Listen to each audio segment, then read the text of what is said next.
ಎಲ್ರಿಗೂ ನಮಸ್ಕಾರ. ಗಣಿಕಾ ಕಿಚನ್ ಲಾಗ್ಗೆ ಸ್ವಾಗತ. ನಾನು ಇವತ್ತಿನ ವಿಡಿಯೋದಲ್ಲಿ ನಾನು ತುಂಬ ಸುಲಭವಾಗಿ ತುಪ್ಪ ಬೇಡ ಅನ್ನೋರು ಈಸಿಯಾಗಿ ಮಾಡ್ಕೊಳ್ಬೋದು ಈ ಥರ ಕೇಸರಿ ಬಾತ್ ಅಂತೂ. ತುಪ್ಪ ಯಾರಿಗೆಲ್ಲ ಇಷ್ಟ ಇರಲ್ಲ ನೋಡಿ, ಈ ವಿಡಿಯೋನ ನೋಡ್ಕೊಳ್ಳಿ. ತುಂಬ ಚೆನ್ನಾಗಿರುತ್ತೆ. ತುಪ್ಪನೇ ಇಲ್ದಿರ ಎಣ್ಣೆನಲ್ಲೇ ಕೇಸರಿ ಬಾತ್ ಯಾವ ರೀತಿ ಮಾಡೋದು ಅಂತ ತಿಳಿಸ್ಕೊಡ್ತೀನಿ.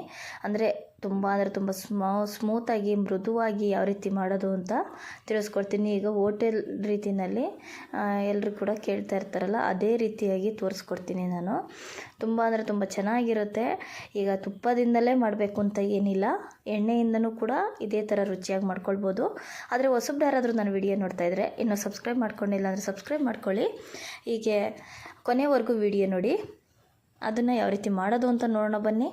ಫಸ್ಟ್ ಮೊದಲನೇದಾಗಿ ನಾನು ಒಂದು ಬಾಣಲಿ ತೊಗೊಂಡಿದ್ದೀನಿ.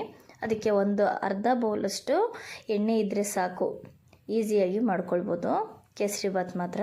ನೋಡಿ, ಈಗ ಅರ್ಧ ಬೌಲ್ ಎಣ್ಣೆಯಿಂದ ಎಷ್ಟು ಜನ ಮನೆಯೆಲ್ಲರೂ ಕೂಡ ತಿನ್ಬೋದು ಕೇಸರಿ ಬಾತು, ಅಷ್ಟು ಚೆನ್ನಾಗಿರುತ್ತೆ. ಲವಂಗ, ಗೋಡಂಬಿ ಜೊತೆಗೆ ದ್ರಾಕ್ಷಿ ಹಾಕ್ಕೊಂಡಿದ್ದೀನಿ. ಮೇನು ಲವಂಗ ಬೇಕೇ ಬೇಕು, ಕೇಸರಿ ಬಾತ್ಗೆ ಲವಂಗ ಇದ್ರೇ ಘಮ.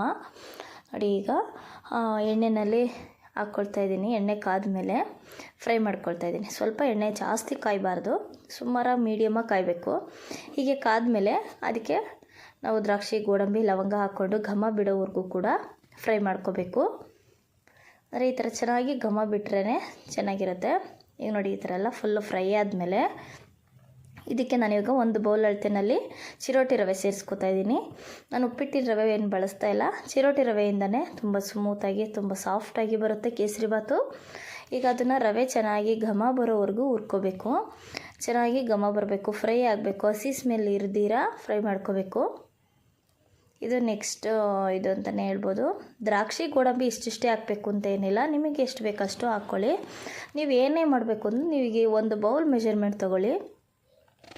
ನಾನೀಗ ಒಂದು ಬೌಲ್ ಅಳತೆಯಲ್ಲಿ ತೊಗೊಂಡಿದ್ದೀನಲ್ಲ, ಅದೇ ಒಂದು ಬೌಲ್ ಅಳತೆನಲ್ಲೂ ನಾನು ಸಕ್ಕರೆ ತೊಗೊಂಡಿರ್ತೀನಿ. ಅದೇ ಒಂದು ಬೌಲ್ ಅಳತೆಯಲ್ಲಿ 2.5 ಬೌಲಷ್ಟು ನೀರನ್ನು, ಬಿಸಿ ನೀರನ್ನ ಕಾಯಕ್ಕೆ ಇಟ್ಕೊಂಡು ಹಾಕ್ಕೊಳ್ತೀನಿ. ರವೆನ ಚೆನ್ನಾಗಿ ಫ್ರೈ ಮಾಡ್ಕೋಬೇಕು, ಅಂದರೆ ತುಂಬ ಚೆನ್ನಾಗಿ ಫ್ರೈ ಮಾಡಬೇಕು. ಅಂದರೆ ಘಮ ಬರೋವರೆಗೂ, ಹಸಿ ಸ್ಮೆಲ್ ಹೋಗೋವರೆಗೂ ಎಣ್ಣೆ ಮತ್ತು ದ್ರಾಕ್ಷಿ, ಗೋಡಂಬಿ ಒಳಗಡೆ ಜೊತೆ ಲವಂಗ ಎಲ್ಲ ಇರುತ್ತಲ್ಲ, ಆ ಘಮ ಎಲ್ಲ ಬಿಟ್ಕೋಬೇಕು ರವೆಗೆ. ಆ ಥರ ಫ್ರೈ ಮಾಡ್ಕೋಬೇಕು. ನೋಡಿ, ಹೀಗೆ ನೀಟಾಗಿ ಫ್ರೈ ಮಾಡ್ಕೋಬೇಕು. ನೋಡ್ತಾ ಇದ್ದೀರಲ್ಲ, ಕರೆಕ್ಟಾಗಿ ಫ್ರೈ ಆದಮೇಲೆ ಇದಕ್ಕೆ 1 ಸ್ಪೂನಷ್ಟು ಏಲಕ್ಕಿ ಪುಡಿನ ಸೇರಿಸ್ಕೊತಾ ಇದ್ದೀನಿ. ಕೊಟ್ಟಿರೋವಂಥ ಏಲಕ್ಕಿ ಪುಡಿನೂ ಹಾಕ್ಕೊಂಡು ಕೂಡ ರವೆ ಒಳಗಡೆ ಅದನ್ನು ಕೂಡ ಚೆನ್ನಾಗಿ ಫ್ರೈ ಮಾಡಬೇಕು. ಫುಲ್ ಘಮ ಬಿಟ್ಕೊಳ್ಳೋವರೆಗೂ ಫ್ರೈ ಮಾಡ್ಕೋಬೇಕು. ಇದಕ್ಕೆ ಇವಾಗ ನಾನು ಒಂದು ಬೌಲಷ್ಟು ಪೈನಾಪಲ್ನ ಕಟ್ ಮಾಡಿ ಇಟ್ಕೊಂಡಿದ್ದೆ, ಸಣ್ಣದಾಗಿ ಕಟ್ ಮಾಡಿ ತೊಗೊಂಡಿದ್ದೆ.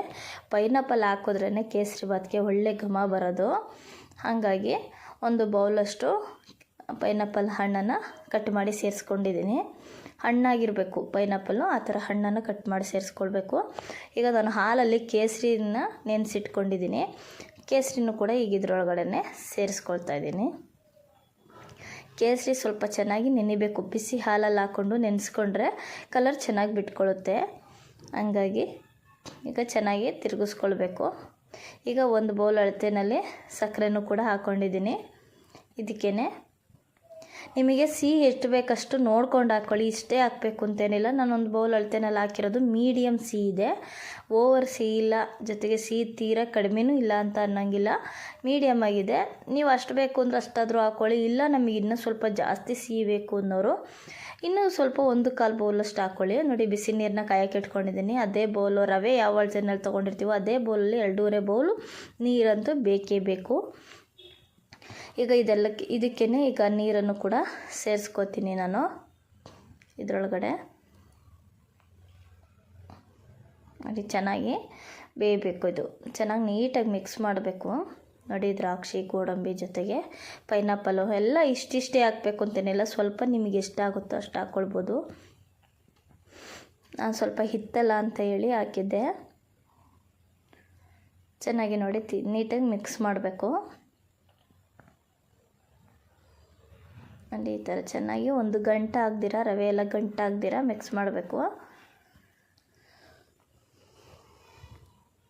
ಮೀಡಿಯಮಾಗಿ ಉರಿ ಇಟ್ಕೊಂಡು ಮಿಕ್ಸ್ ಮಾಡಿಬಿಟ್ಟು ಚೆನ್ನಾಗಿ ಮಿಕ್ಸ್ ಮಾಡಿಕೊಂಡು ತಟ್ಟೆ ಮುಚ್ಚಿ ಬೇಯಿಸ್ಕೊಳ್ಬೇಕು. ಅವಾಗೆ ಚೆನ್ನಾಗಿ ಬೇಯೋದು, ನೀಟಾಗಿ ಬೇಯ್ಕೊಳ್ಳುತ್ತೆ. ನೋಡಿ ಎಲ್ಲರೂ ತುಂಬ ಇಷ್ಟಪಟ್ಟು ತಿಂತಾರೆ. ಏನು ಹೊರಗಡೆ ಸಿಗೋ ಥರನೇ ಇರುತ್ತೆ, ಈ ಹೋಟೆಲ್ನಲ್ಲೆಲ್ಲ ಸಿಗುತ್ತಲ್ಲ ಸೇಮ್ ಅದೇ ಥರನೇ ಬರುತ್ತೆ ಕೇಸರಿಬಾತ್ ಅಂತೂ.